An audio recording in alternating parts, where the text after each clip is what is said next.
Hi, good afternoon. Welcome to today's webinar that's hosted by Worsta. Today we have invited Principal Analyst Robin Ody from Canalys, which I believe will shortly be named Omdia. And today's webinar will be looking at the market insight and data that is supporting AI adoption. Before we start that conversation, our founder and CEO, Matt Worsta, is going to give you a brief overview of Worsta, our agentic journey, and our AHA methodology that will lead us into a segue into some discussion questions. Should you have any additional questions that are not addressed during the presentations and the discussion following, you can put those questions into the chat on the side, and we will have a live Q&A following the presentations.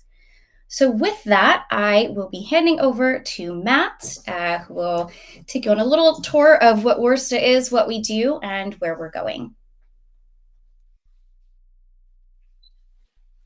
Thanks so much, Caroline. And thank you everyone for joining.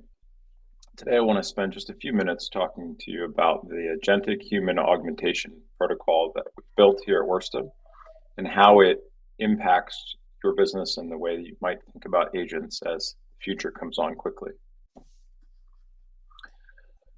First, I want to make sure we're all talking about the same thing. AI is driving a radical transformation in how organizations operate. AI-forward organizations are beginning to find enormous opportunities for scale using AI and AI agents. However, many of those organizations claim that the generative AI that they have can't yet integrate their business technologies. Okay. So what's stopping you from having or achieving an AI-driven transformation? Well, 66% of IT decision makers cited the fact that their employees lack the skills. And this is something that's challenging to do. The inability to identify the right use cases is another problem that's plagued decision makers throughout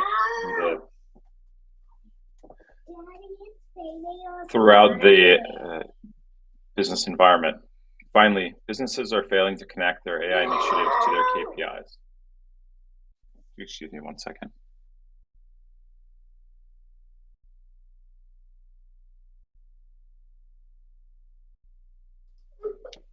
Apologies for that. So how does this map?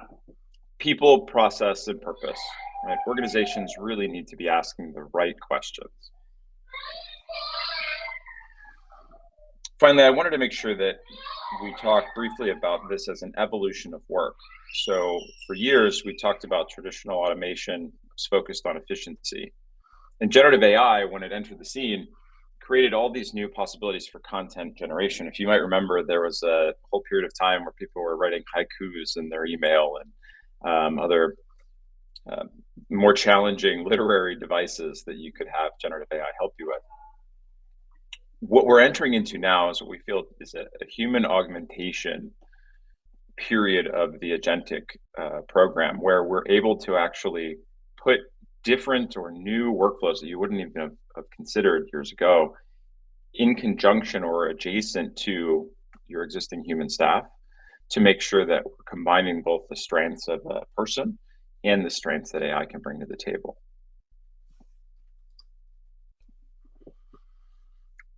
Finally, why might you think about this? Well, for one, and really one of the core things is that early adoption of agentic AI is going to be a competitive edge.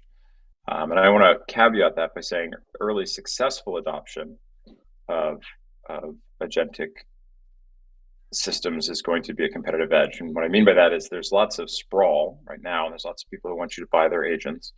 But deployed correctly, and deployed in particular, we'll talk about in just a moment, deployed against a set of KPIs, you'll end up building a scalable competitive edge against other folks in your industry. You'll also find cost optimization, and it's going to help you future ready your workforce by building an innovation engine internally. So there's a number of benefits to leaning into this next transformation in the technology world.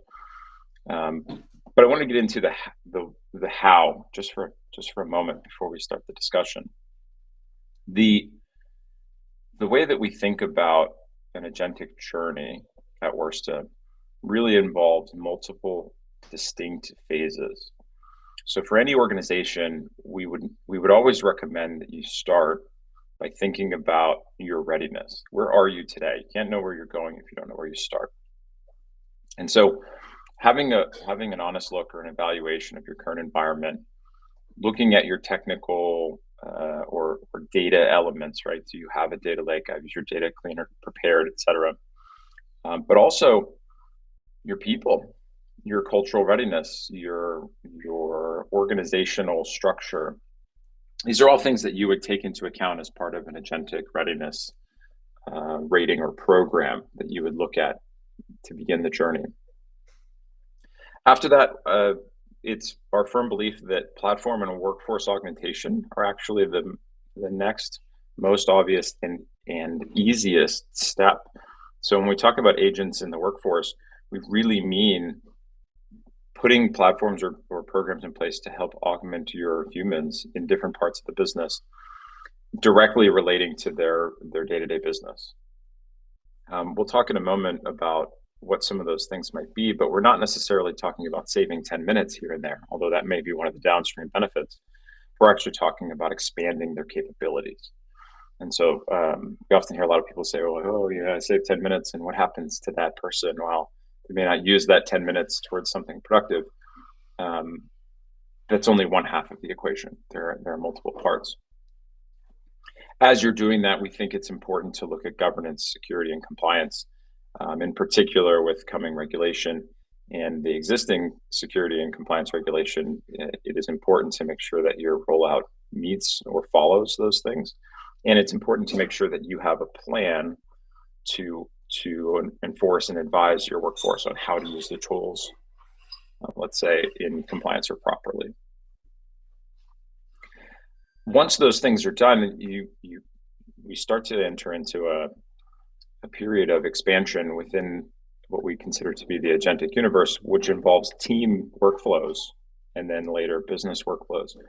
And so these team or multi-person workflows are agentic experiences that you can build, which, as opposed to being tied to a single person's work or maybe a small team's work, larger teams or larger business processes can be augmented. And to do so, you may need to examine your data architecture, especially from external or third-party systems.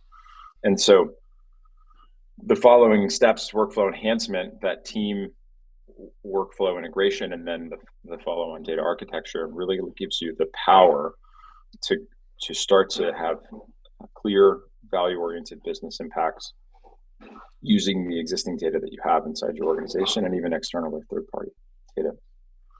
And then finally, with agentic implementation and adaptive AI fluency, we're really talking about building organization-wide agentic flows. So these are probably multi-agent. These are highly complex systems that could help reinforce or could help bolster a particular business process throughout much of the organization. Let's call it multi-team. And so you can see, as you follow this agentic journey approach, your organization's ability to be conducive to new agentic workflows and to be optimized, it matures over time, right? As you start off and figure out where you are, you work individually with your workforce to make sure that they understand and take advantage of the opportunities to grow through the technology. You make sure you apply your security and governance model, and then you systematically look at the business and say, can I get 10% more performance here? Is there a 15% revenue increase that we could achieve here? And so on as you build out these agentic systems. That might sound all well and good, but how do you actually go about doing that? And so the final piece I wanted to note is that when you pick these things, you really need to focus on KPIs. So when we talk about going into the workforce, for example, I have a few examples here up on the screen. We wouldn't say, and we hear this a lot, can you build me an agent or a chat bot to answer support questions? Right, customer service, the one in the middle there. We don't think that's a well-formed question. The way that we would approach this, or we would recommend you approach this, is to really narrow down into the metric that you're trying to improve. So for example, for customer service, a metric you might be trying to improve is first call resolution. You might look at your support operations and you might say first call resolution is worth X to us because every subsequent call, past first call, is an added cost or a carry cost that we have for all of these different support requests. And so if we can increase first call resolution by 5%, then the value to the business would be Y, right? Because you would have moved or shifted some of that load from calls or subsequent calls that have to happen into the first call resolution category. By doing it this way, you can set a concrete goal, you can apply a dollar value to that goal, and you can very easily measure whether you were successful or not in your deployment of that agent system. It also allows you to build the agent system with an explicit purpose in mind, to go in and say, hey, we are going to focus on first call resolution. Here's where that problem manifests. Here's how we might deploy an agent into the system to work towards that. And here's how we'll measure whether or not that it was successful. So that's just one example of being refined in the KPI or into the metric that you are looking to achieve, as opposed to what we hear often is there's a new cool chat agent out, or there's a software stack that is telling us we have to use their agent. Let's try it and let's see if we can optimize. Right? By approaching it in a much more proactive and prescriptive way around a particular metric, you're enabling yourself to have defined, clear, communicable.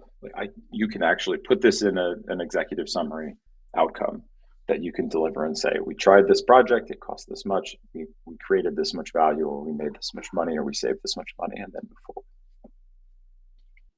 There's a few other examples here on the screen. Another really interesting one that we've recently deployed, we helped build a coaching agent for sellers. So many times one of the gaps for salespeople is understanding the preferred sales methodology for a particular organization and also understanding the things that they sell. Right?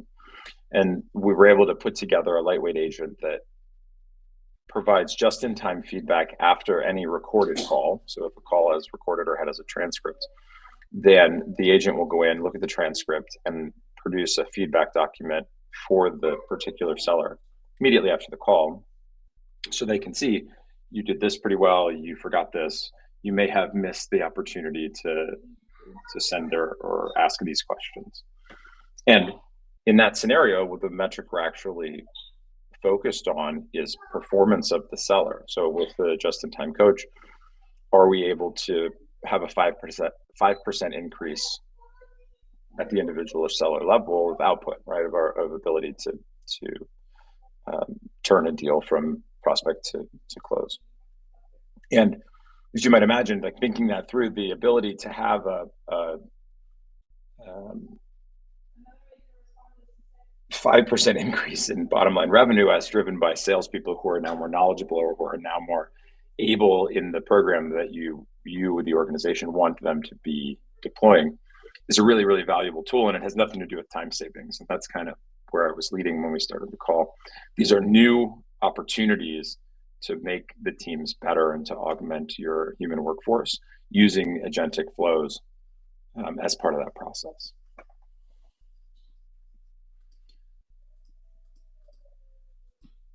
So just a little bit of a recap before we move on to the discussion, but why would you choose Worsta as part of an agentic journey or an agentic adoption methodology?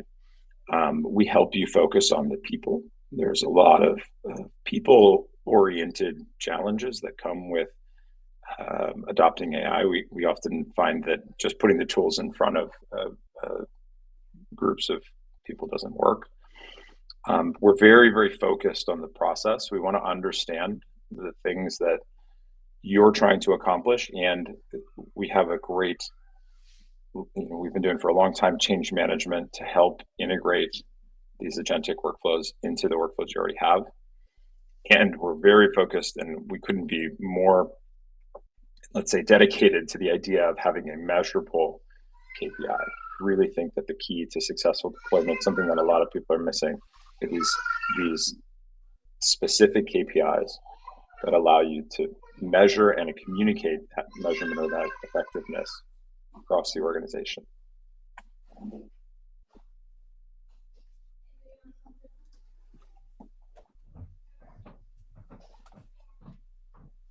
All right.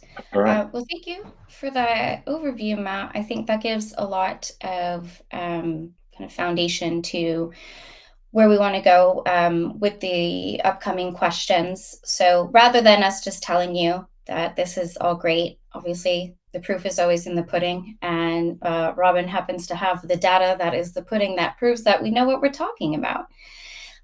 So we have a couple of questions that are displayed here, and we're going to go through them and kind of just get the perspective from both sides, but also very much love to hear kind of what Robin is seeing from the actual data itself and his experience with within the channel. So the first question here is, do you find there's enough knowledge available around what is needed to implement and deploy AI tools? Well, I would and this say, is a broad question. Yeah, no, it is, but I think that actually it does get to the heart of some of the things that Matt's talking about earlier, which is exactly that. A lot of the time with channel partners, for example, managed service providers, for a lot of the people I speak to, and who are implementing a lot of these things for their end customers, the question usually starts with something like, well, how do I even get started? And we still hear that a lot, even though we've been talking about AI and now agentic AI, which are obviously two slightly different things, or one's a subset of the other.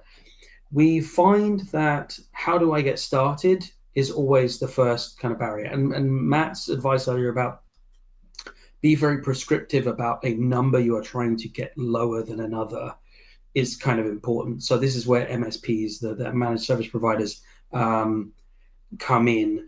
They are generally very metric focused, and they help their customers with metrics around IT performance or ticket resolution or whatever it might be.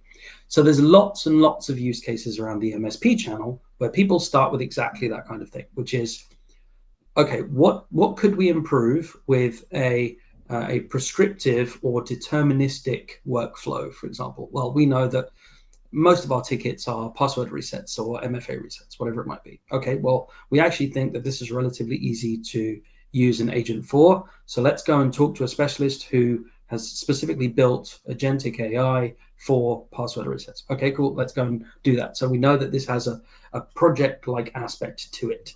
And I think that there is generally not enough knowledge available around the kind of things that people need to implement and deploy AI tools. Because if we're honest, we haven't been doing it for that long. As much as we've been talking about it for a very long time, we actually haven't been doing it for that long across a broad subset of organizations, unless you're a global systems integrator where they've been working on building AI projects for years. So generally, no. But thankfully, I think we are now at a time, and I think this webinar kind of proves it, where we are actually getting to the core of the questions and answering them. So knowledge is getting much, much better. Yeah, it's a great way to put it.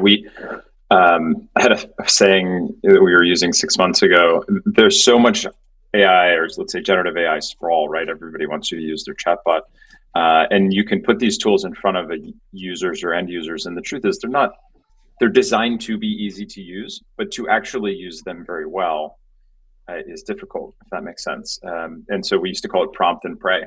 Prompt and pray is a bad strategy to put in front of your user base, because just setting people up with the tools and saying, okay, great, make your life better, leads to all sorts of disastrous outcomes that you can't necessarily follow, right?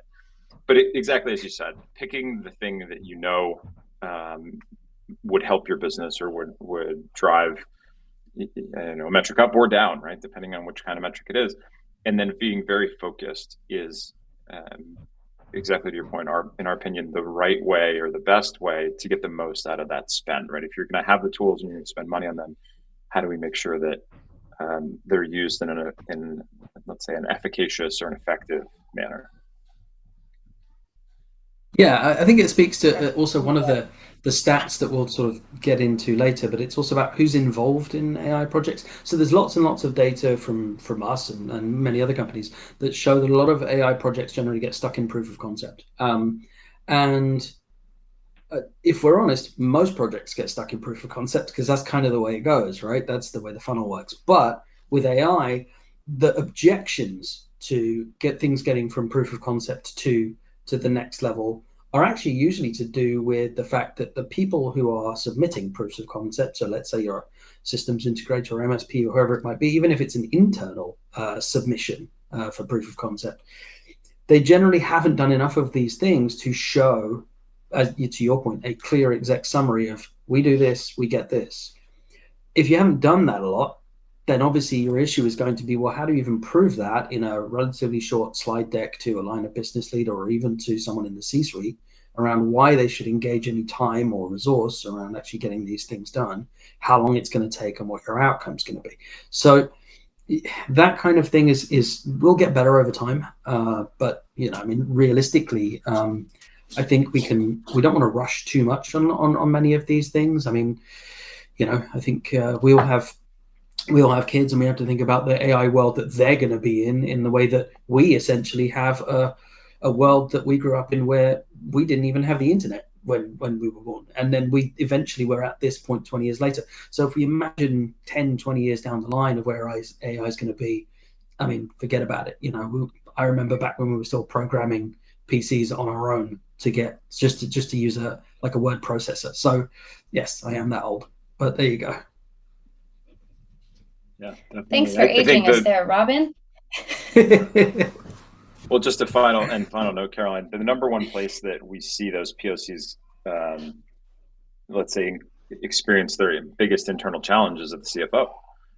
Because the point, many people will go with this POC document and they'll say, hey, look, we're going to save 2 hours a month or 2 hours a week.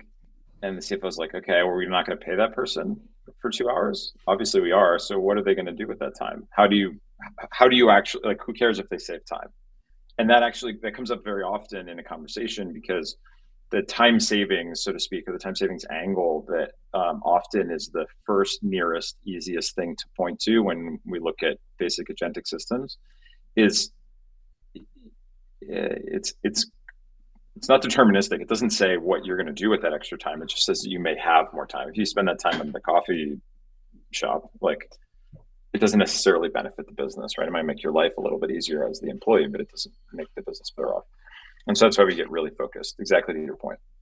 I think I'll come back to exactly that around when we get to the third question around ROI, because I think there's definitely a debate to be had around what ROI metrics we should be looking at. I had a very interesting conversation just yesterday about this from someone who's founder of a business and essentially building agentic AI for MSPs, and it's fascinating. But yeah, we can get to that in a minute.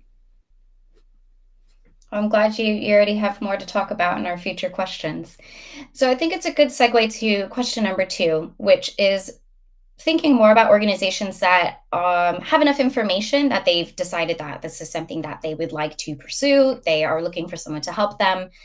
And it's really kind of, where do you see them sitting? Are they wanting to get ahead of the curve? So, there's a lot of buzzwords out there: be efficient, be productive, leverage this, unleash that. Or are they still trying to do that cost optimization, which I think, we just gently touched on with kind of the blocker of the CFO. Where do you both see most organizations at the moment who are ready to take the jump? Where are they sitting, and kind of what's that catalyst for them? Well, from my perspective, definitely cost optimization is the main thing that people are looking at. The two most commonly discussed use cases right now, not necessarily most common use case, but the two most commonly discussed use cases are how can I eliminate entry-level employees using AI?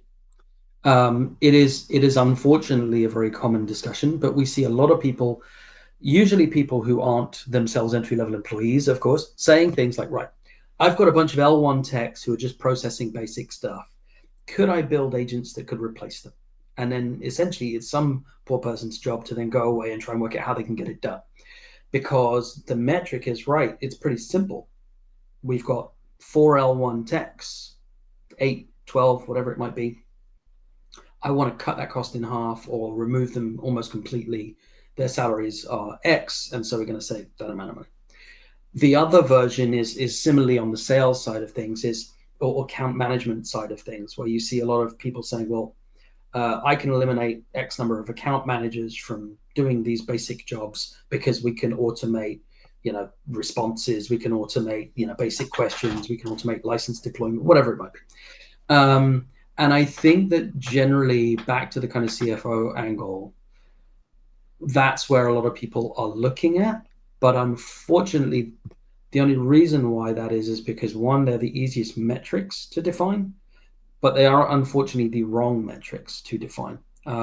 Because I found that generally, if organizations think that way, whatever money they save, they will spend badly in the way that they have spent their money poorly in the past, and it's why they need to save that money in the first place. So, as the expression goes, you learn to spend what's in your pocket, but it doesn't necessarily change the organizational culture which created the issue in the first place.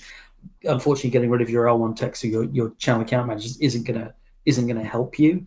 But it will still. So unfortunately, cost optimization is the main thing where people are looking at. But yeah, there's some competitive edge people out there. We just need them to their voices to be a little louder. But we'll get there. Yeah, I couldn't agree more. We hear a ton of cost optimization conversations, and you can't save your way to innovation or growth. No offense to the finance folks out there, but that's just not a path that works. And it's often really interesting. We end up in these conversations where we're talking about an agentic platform and a project, and it's well, how am I going to justify this? And after we've drilled in on some of these metrics, after we've kind of isolated the KPIs and driven for them, the conversation becomes very different if you can switch your mindset to that competitive edge outlook, right? So I'll just take that sales coach concept, let's say, and extrapolate it out. So let's say that we were going to do a 3-part program with your organization, and we were going to deploy a sales coaching agent to do just-in-time coaching for sellers. We were going to have a different version of an agent that would do just-in-time coaching for your client success or your post-sale, inside sale, people. And we were going to build one for managers to help deploy, your mid-tier management skills, right? To make sure your managers are managing well. The way we might quantify those metrics, and for those of you on the chat here, you can think about this for your own organization. If we were able to just generate 1% increase in revenue generation from the sales team, a 1% decrease in churn for the team that keeps your customers, and 1% reduction in attrition because of management capability, right? Which are all measurable things. Most organizations could measure those things. The value of that, just annualized, is orders of magnitude more in most scenarios than it costs to deploy that thing. And so as soon as you look at it from that angle, as soon as you switch from like, how do I save a few dollars, to like, oh man, we're just talking about 1% increase. If it's 3, then we're like, off to the races, right? It becomes a totally different conversation. And that's why it's so important to think that growth or expansion mindset. In this case, how does this set of tooling give you a competitive edge? And it's important to really isolate, and I imagine this will lead us right into the next question, the things you want to measure. I cannot stress that enough. People just say, I want a chatbot because I want a chatbot. It's like, that doesn't make any sense. Don't do that. Wasting your money. Figure out why you need that chatbot, and then we will help. Yes. Perfect. And that does take us right into question number 3. And, wanting to know what you consider to be the most compelling ROI metric, and just kind of one caveat. So last week I saw some information that was shared where organizations were also trying to measure the well-being of their employees by improving some of their admin tasks or mundane tasks, or to your point, freeing up some of that time that they had been spending doing the less sexy bits of their jobs. But at the same time, how do you quantify well-being into a statistic that you can present to someone?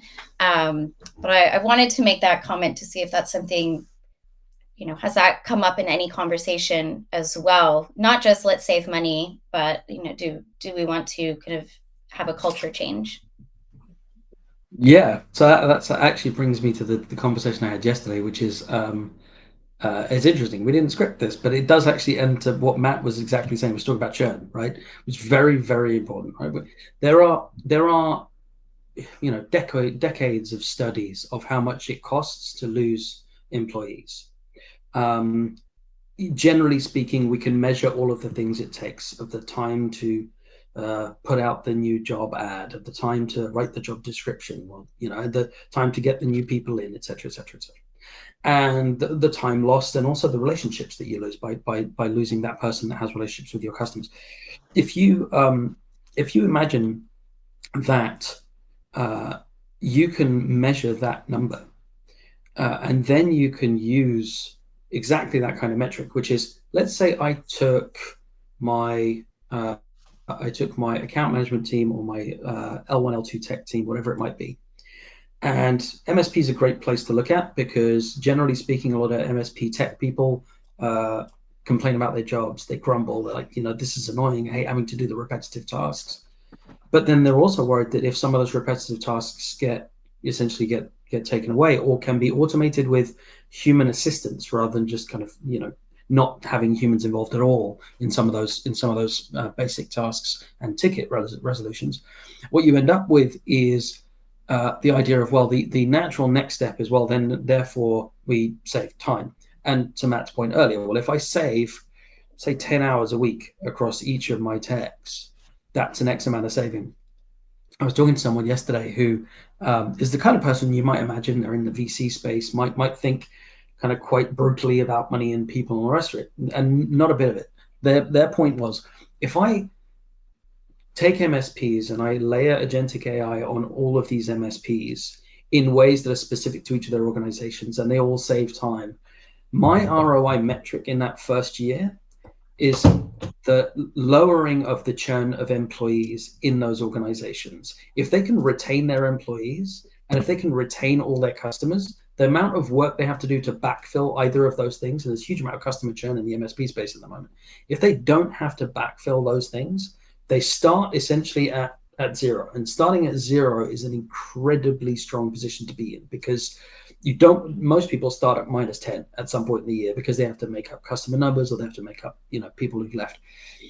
That first year, your ROI is essentially the happiness of your employees. Have you retained all your employees? Are they happier in doing their job? And he put it this way, it's very interesting. He said, you know what I want? I basically want those employees to chill for those 10 minutes, those 20 minutes, to just do nothing. They save time, let them do nothing. Their job becomes exponentially more fun.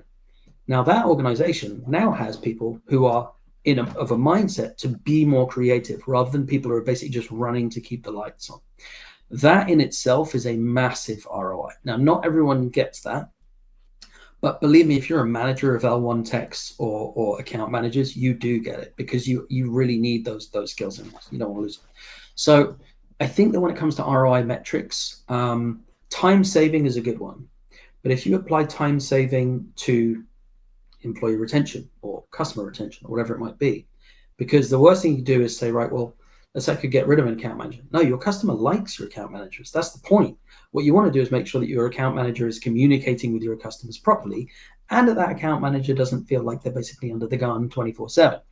And if they are now communicating and have a bit of time off to do the things that they weren't doing, they're essentially a far better, far more productive person, just from a basic mindset. And they will generally, I have found from people who've implemented these things, the amount of kind of increase in NPS scores from having just happy account managers is massive. And everyone knows if you can increase those numbers, then you do have a measurable increase in account retention. I think these are the kinds of things that will start to get more sophisticated at measuring as we go over time. But we're getting there. But those, to me, those are really compelling ROI metrics. Yeah, I would say that the most compelling ROI metric is highly dependent in the organization. But you bring up an excellent point. We've even had these conversations. We've had them with clients. We've had them internally. It's not that people don't know that AI is coming. Like today's workforce knows, right? And they actually, from our experience, provide or apply a significant amount of value to building their skills there. You know, many people are playing with ChatGPT or Anthropic or Grok or whatever at home. And so saying, for example, we're going to deploy Gemini internally and providing people the opportunity not only to learn, but also to your point, benefit from some of these more sophisticated deployments of those agentic tools. It's a career builder for them too, right? So you get twofold. You get I'm got more time and I'm happy, and you also get I've skilled up, and so if I ever need to go and find a new job, I can say, hey, I have AI experience, right? Which again, people are most certainly adding or denoting value to, right? And that goes all the way up the leadership chain. If you're a leader that had a successful deployment of an AI agentic system, same thing, right? Not only do you, of course, reap the organizational benefits of that, but you're also growing that leader from that technology perspective, and they can take and deploy that into their future selves as well. So I think it's a great angle. It's a very interesting way of thinking about the free time. I wouldn't say that everyone I've talked to wants their employees to chill when they have extra time, but I understand why that makes sense in the particular use case. And I think a combination of that and a really introspective look. This is why we talk about that readiness rating, or that kind of internal discovery. Are you ready, or what is the status of your organization for AI? A solid look at what is most important. What are the things you really are trying to drive for internally? Helps you really identify how that would fit into your overall AI ROI strategy. Yeah, I mean, the way I think about it a bit is about the kind of chilling aspect thing. To me, is like it's something simple. I know sports analogies are always overused in business, but I think it generally helps. Let's say you're playing tennis. Like nobody plays 5 sets back to back. They take breaks between games. It generally means that they play the next game better. If you made them just keep going and going and going, then the next game would get worse and worse and worse and worse. And so eventually you would have diminishing returns to the amount of pressure you put on somebody.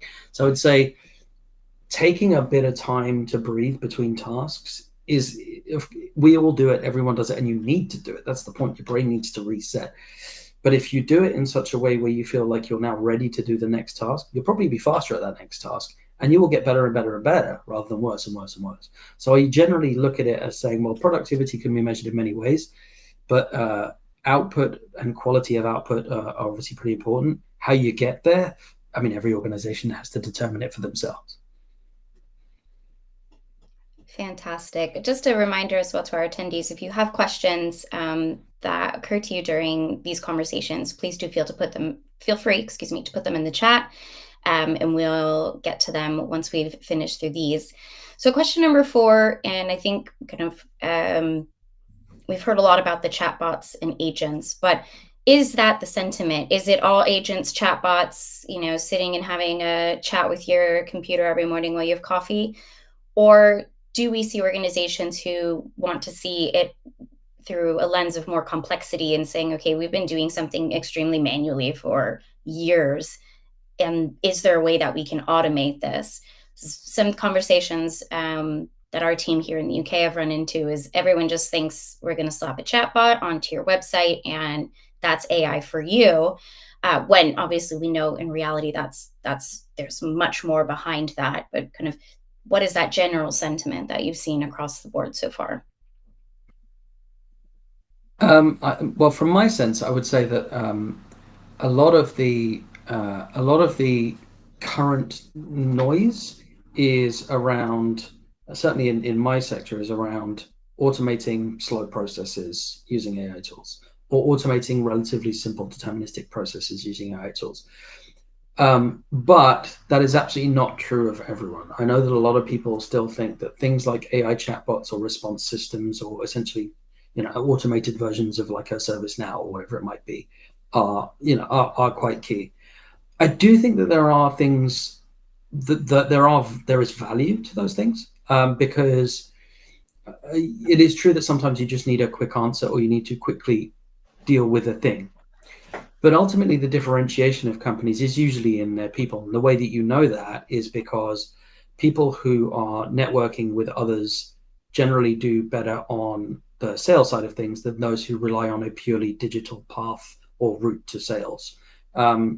And one takes longer and is generally less easy to predict and less easy to measure, but is absolutely real. If you can combine the two in a way that actually is the way that your customers actually want to use it, it's good. But so much of this is about people learning use cases internally before they deploy them externally. I think that's pretty important too. Yeah, I think it's interesting the way that the question is stacked, because there's a whole segment of, I saw this chatbot, I need one. It will help me with X, Y, and Z, right? But I often think that those projects and those POCs, to your point, Robin, earlier, they don't start with effective metrics. It's fairly straightforward, actually, at this point, to take a agent orchestration and set it up with your data and say, okay, go answer questions or provide me. It's abstraction. Sorry, how do you get it from wherever it is into the person's hands as quickly as possible?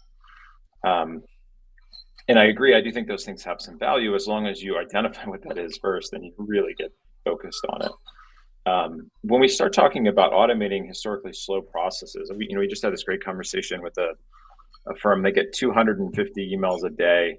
They're a smaller size firm, but 250 emails a day in their AP inbox, and 75% of them are, what's my balance? And that is a historically slow, automatable, agentic, or potentially agentic flow, but you may want human in the loop. For example, you don't want to send the wrong billing information to the wrong customer. These types of things are also coming more into focus, let's say, across some of the conversations that we've been having. I would argue the parts that I think are missing right now are I think it's a lack of understanding, perhaps, from the general sort of populace, where if you don't have time to sit and play with agent technology all the time, it's very hard to see more of the human augmentation or the human expansion type opportunities, because it's difficult. Those are kind of second order use cases, or second order or implementations. So we're not necessarily saying, can I make this particular task faster? But I think about a dashboard creation, right? There's a Gemini enabled tooling inside Looker that allows you to take your data guy, the guy who's already quite good at data, and have him pull in more detail or abstract additional insights using this tool in the side panel directly inside the dashboard that he's created, right? And so you deploy this agent to that person, and suddenly your FP&A and your reporting becomes better. Maybe not faster, but actually better, because they're able to glean the different insights. They're able to see more things. They actually have this work partner, if you will. The same applies to that sales coach concept, right? That is adding a work partner to your sales teams that's available all the time, that has a very, very specific set of instructions and prompt design, that what you're going to get. You have a pretty high understanding of what's going to come out the other side, and it's also beneficial for everybody involved, for you, for them, for the customer, etc. So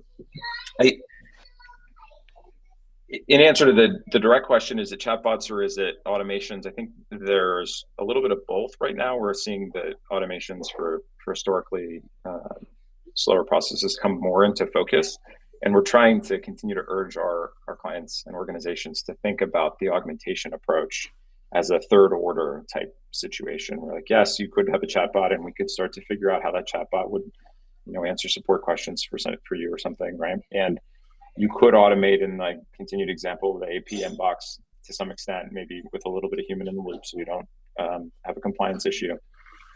But how are you thinking about expanding in the continued example your data guy or your sales team or your client success team and so on, right? If you can get to that third order, you can really start to drive more empirical value from our perspective.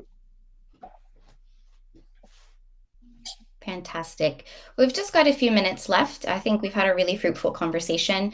So just want to wrap up with question 5. We haven't had any questions from the audience yet, but I think you both have been very thorough. So it's going to be hard to kind of poke holes into what we've discussed so far. And I think lastly, this question comes from the perception that customers think they can get a free version or just kind of dabble with, a couple of tests out there. How much lift is actually needed from the customer versus, like Worst as a partner or an MSP partner to get started? Because there's a lot of free trial available for customers to try out. But, what's the reality of that making an impact in what they're trying to achieve rather than just kind of making them more frustrated because it's not tailored to their particular business? I think that as with all technology, having a specialist who understands it and can explain the real use cases for your particular business is pretty vital. I would say that one of the things that we do see when people are deploying, let's say, just a kind of copilot agents or whatever it might be, they tend to be single use cases or line of business use cases where you've got somebody, a manager in a team who wants to help people start using something and they think there's some value there. Or maybe you've got somebody at the top of a relatively small organization who is essentially able to mandate different use cases for different lines of business, but that's not that common.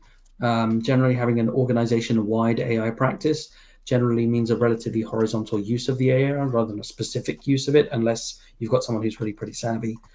So I think that one of the things that partners need to do is generally get better at being able to understand the customer first and then extrapolate from their own knowledge of agentic AI then and provide it to them. But I think the thing is, underneath that, you've then got to have a iterative process afterwards, which is you have to help the customer be able to continue that journey as they go on, because AI is not a one and done thing. These are things where data is continuously learning what you're doing. It should be continuously helping to improve the agentic or the agents themselves, and adapting to your business. And so to some degree, between the MSP and the customer organization, there has to be a kind of co-managed AI approach, which is initial project and initial scope towards then implementation, towards then everyday use by people within the organization, the customer, and then back to the MSP. How's that working?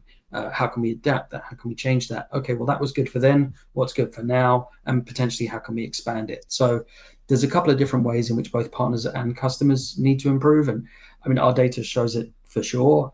Both customers and partners say, yeah, we need to get better at understanding these things as they are specific to our organization or to our customer base.